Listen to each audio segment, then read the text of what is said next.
Sadio Mane footballer পরিচয়ের বাইরে বড় পরিচয় তিনি একজন মুসলিম। তিনি খেলার আগে ওযু করে মাঠে নামেন, তো ছুঁয়েও দেখেন না। প্রায় ইসলামিক কার্যক্রমে দেখা যায় সেনেগালের এই তারকা ফুটবলারকে। সাদিও মানে নামাজ পড়েন, রমজানে রোজা রেখে ফুটবলও খেলেন। অর্থের অভাব না থাকলেও তার জীবনটা খুব সাধারণ। সতীর্থরা পার্টি করলেও সেখানে থাকেন না মানে। 1992 সালে সেনেগালের প্রত্যন্ত গ্রামের এক দরিদ্র পরিবারে জন্ম মানের। মানের বাবা স্থানীয় একটি মসজিদের ইমাম ছিলেন, যিনি অর্থের অভাবে ছেলেকে স্কুলে পাঠাতে পারেননি। মানের ফুটবলার হওয়ার স্বপ্ন পূরণের জন্য গ্রামের সবাই চাঁদা তুলে সাহায্য করেছিল।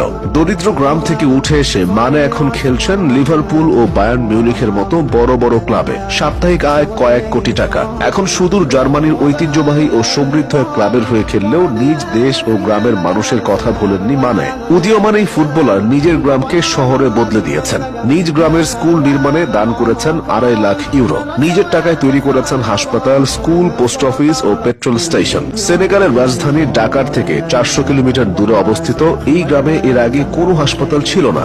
আশেপাশের প্রায় 34 গ্রামের মানুষ এই হাসপাতালে চিকিৎসা নিচ্ছেন। 2.80 লাখ টাকা খরচ করে বানিয়েছেন মাধ্যমিক স্কুল। এছাড়া সেনেগালের নিজ গ্রামে 4G ইন্টারনেট এনেছেন সাদিও মানে। তিনি মনে করেন 10টা ফারারি গাড়ি, 20টি দামি ঘড়ি ব্যবহার করে কিছুই হবে না।